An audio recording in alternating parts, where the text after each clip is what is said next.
दोस्तों नमस्कार और आप देख रहे हैं न्यूज़ पैकेट में आपका स्वागत है। संपूर्णानंद संस्कृत विश्वविद्यालय पे आए हैं और जानने की कोशिश में हैं कि संस्कृत की स्थिति क्या है। जिस तरीके से लगातार ये कहा जा रहा है कि संस्कृत का बढ़ावा करने के लिए सरकार लगातार काम कर रही है, लेकिन ये कितनी सच्चाई है तमाम यहाँ के छात्र हैं, यहाँ के PhD धारक हैं, तमाम लोग बताएंगे। ये बताइए कि संस्कृत के जो छात्र हैं लगातार इसमें गिरावट देखी जा रही है, इसको लेकर क्या कहेंगे?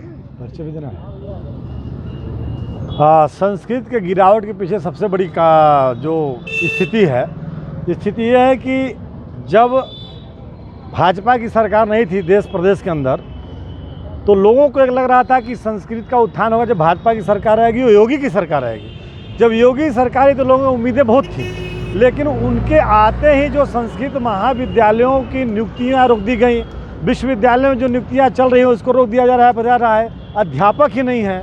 दूसरी बात कि जो उनको प्रोत्साहन राशि मिलनी चाहिए, छात्रवृत्ति रोक दी गई है, वो नहीं मिल रही है। साथ ही साथ जो इंफ्रास्ट्रक्चर है, जो व्यवस्था है, उन्हें दी जा रही है और रोजगार का कोई संसाधन अभी तक नहीं किया गया। पेपर में रोज आ रहा है, कुछ लोग शपथ ग्रहण सदन में ले लेते हैं, विधानसभा में, लोकसभा में, लेकिन उससे संस्कृत का उत्थान नहीं हो सकता है। संस्कृत की जननी संपूर्णानंद संस्कृत विश्वविद्यालय वाराणसी है, काशी जिसको हम लोग जानते हैं। जब यहाँ की दुर्व्यवस्था इस तरह से है कि न यहाँ रहने की व्यवस्था है, न खाने की व्यवस्था है, लाइब्रेरी में जो हमको पुस्तक चाहिए वो पुस्तक नहीं मिल रही है, जो हमको अध्यापक चाहिए पढ़ाने के लिए वो अध्यापक नहीं है।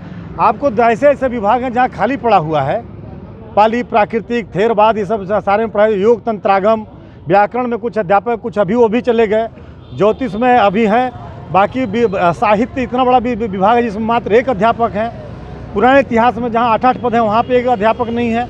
जब अध्यापक नहीं है और संस्कृत महाविद्यालयों की स्थिति है, यही व्यवस्था लगभग कमोबेश आपको जो माध्यमिक संस्कृत विद्यालय है वहाँ पे 15,000 पे रखे गए हैं कॉन्ट्रैक्ट बेस पे। वो भी कब आते हैं नहीं आते हैं उनको कोई पूछने वाला नहीं है। इसका कारण यही है, सबसे बड़ा कारण ये है कि रोजगार नहीं दिया जा रहा है। संस्कृत विभाग में जो बेरोजगार पद सृजित हैं देश के अंदर, चाहे वो संसद भवन में भी हैं, आकाशवाणी में है, और जो ये दूतावास है, दूतावास में भी उसकी आवश्यकता होती है, तो वहाँ पर भी ऐसे लोगों की कहीं नियुक्ति नहीं हो रही है। कुछ लोग जो हमारे मंत्री, विधायक, सांसद हैं, वो संस्कृत में भाषण देंगे, वो लिखवा करके, अथवा शपथ ग्रहण लेंगे और कह देंगे मैं संस्कृत के लिए काम कर रहा हूँ।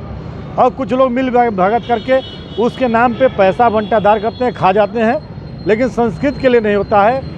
संपूर्णानंद संस्कृत विश्वविद्यालय के छात्रों को कोई छात्रवृत्ति नहीं मिलती, यह दुर्भाग्य है। देखिए, और फीस वृद्धि इतनी हो गई है, 3 गुना 4 गुना फीस वृद्धि कर दी गई है, जिसकी वजह से नामांकन फार्म भरा हुआ लोग एडमिशन नहीं ले रहे हैं। उसके लिए हम लोग जो वरिष्ठ हैं लोगों को प्रेरित करते हैं कि संस्कृत पढ़िए। संस्कृत या संपूर्णानंद संस्कृत विश्वविद्यालय की स्थापना धन कमाने के लिए नहीं है, अपितु जो प्राच्य विद्या है उसके संरक्षण और संवर्धन के लिए विश्वविद्यालय की स्थापना हुई। उस सरकार को जिस समय इसकी स्थापना हुई थी, मैं उनको धन्यवाद करता हूँ जिन्होंने इस विश्वविद्यालय को बनाया। कभी ये वाराणसी संस्कृत विद्यालय था, फिर वाराणसी संस्कृत विश्वविद्यालय बना, फिर आज संपूर्णानंद जी और पंडित कमलापति त्रिपाठी जी के आदरणीय लोगों के द्वारा विश्वविद्यालय स्थापित हुआ, और उस समय जो व्यवस्था हमको दी गई थी वही व्यवस्था अभी चल रही है। ठीक है, क्या कहेंगे संस्कृत के छात्रों? वर्तमान में सरकार की उपेक्षाओं का ये शिकार है। देखिए, संस्कृत जो रहा केवल ये एक भाषा के तौर पे नहीं रहा है, संस्कृत हमारी जननी रही है। और इसमें जब इस विद्या का सृजन हुआ इस सृष्टि पे, तो लोक कल्याण के लिए हुआ। आज क्या है, इसके पढ़ने वालों की अधिकता होते हुए भी उनके लिए कोई रोज़गार नहीं है। रोज़गार नहीं है तो धीरे धीरे उसमें ह्रास हो रहा है। अभी बहुत सारे महाविद्यालयों में जहाँ भी अध्यापकों की नियुक्ति हुई है और उसके बाद सरकार ने जब रोक लगा दिया, तो जिन विद्यालयों में आशा थी कि आगे इनमें अध्यापक आएंगे तो बच्चे बढ़ेंगे, अब इनकी उपेक्षाओं के वजह से जहाँ अध्यापक नियुक्त है वहाँ भी विवाद पड़ा हुआ है कि उनकी नियुक्तियाँ क्लियर नहीं हो रही हैं। जब नियुक्तियाँ ही वहाँ क्लियर नहीं होंगी तो कौन आएगा? हम या आप अपने बच्चों को वहाँ क्यों भेजेंगे पढ़ने के लिए, जब हमको यहाँ आगे यहाँ कुछ उसके लिए रोज़गार नहीं दिखेगा। उसके बाद सरकार ही इसके खिलाफ जाके सुप्रीम कोर्ट से हाई कोर्ट तक जाती है। सुप्रीम कोर्ट, हाई कोर्ट सब लड़ती है कि भाई यहाँ नियुक्तियाँ ना हो, और वहाँ भी हारती है। उसके बावजूद ये होता है कि भाई नियुक्तियाँ चालू की जाएंगी, लेकिन आज तक यहाँ की नियुक्तियों पे सरकार का ना कोई ध्यान गया, ना इसके विकास में ध्यान गया।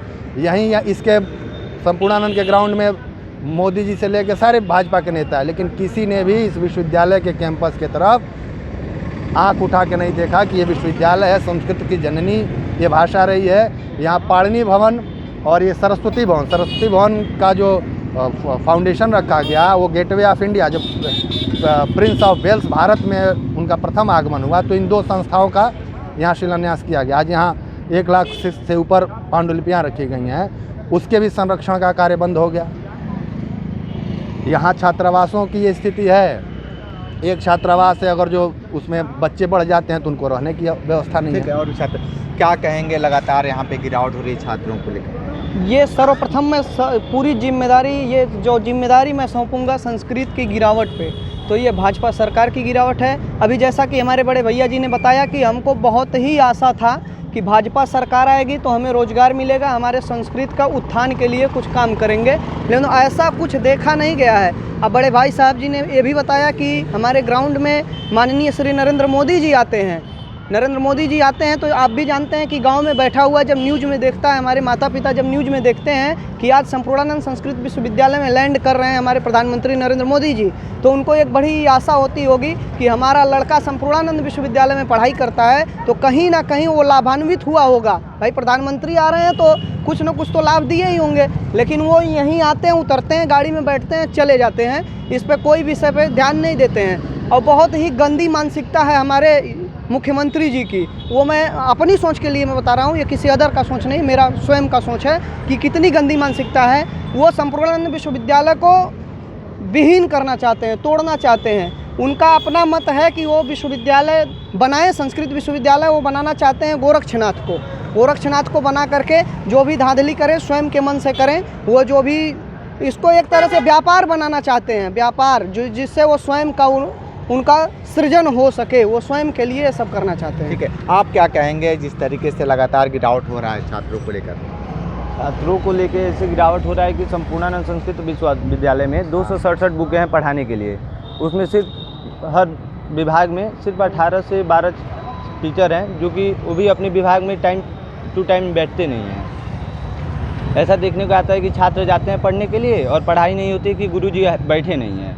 और इसमें क्या छात्र एडमिशन लेंगे? छात्रों को एडमिशन लेने के लिए नवंबर, सितंबर, जून, जुलाई में एडमिशन होता है और इस टाइम फरवरी, हाँ, और फरवरी अभी तो काउंसलिंग चल रही है। तो देखिए कि यहाँ संपूर्णानंद संस्कृत विश्वविद्यालय के छात्रों ने बताया कि यहाँ पे नियुक्तियाँ अभी नहीं हुई हैं और बेहतर टीचर ना होने की वजह से यहाँ पे जो बढ़े चढ़ कर जो छात्र हिस्सा लेते थे या एडमिशन कराते थे वो अब नहीं है। जिस तरीके से लगातार यहाँ पे प्रधानमंत्री और योगी आदित्यनाथ का जो दौरा होता है, लेकिन किसी भी राजनेता का यहाँ पे उनकी पलकें और इनकी आंखें नहीं खुलती हैं। जिस ग्राउंड पे वो उतरते हैं तो उनका कुछ बढ़िया बेहतर कुछ काम हो सके। लेकिन जिस तरीके से लगातार संस्कृत को लेकर गिरावट हुई है, तो बढ़ावा जिस तरीके से कहा जाता है कि संस्कृत सर्वोपरि है, तो वो अब कहीं ना कहीं एकदम अधर में पड़ गया है। लगातार ग्राउंड जीरो से रिपोर्ट कर रहे थे, तो हमारे साथ बने रही न्यूज़ बकेट के साथ। हमें दीजिए इजाजत, नमस्कार। पेश है न्यूज़ बकेट हिंदी मासिक पत्रिका। पढ़ें इस महीने की पूरी खबर विस्तार से हमारे न्यूज़ बकेट की मैगजीन में। हमारी ई मैगजीन को मुफ्त में पढ़ने के लिए अभी लॉगिन करें www.newsbucket.in पर। इसके अलावा रोज की ताज़ा खबरों के लिए हमारे YouTube चैनल को तुरंत सब्सक्राइब करें।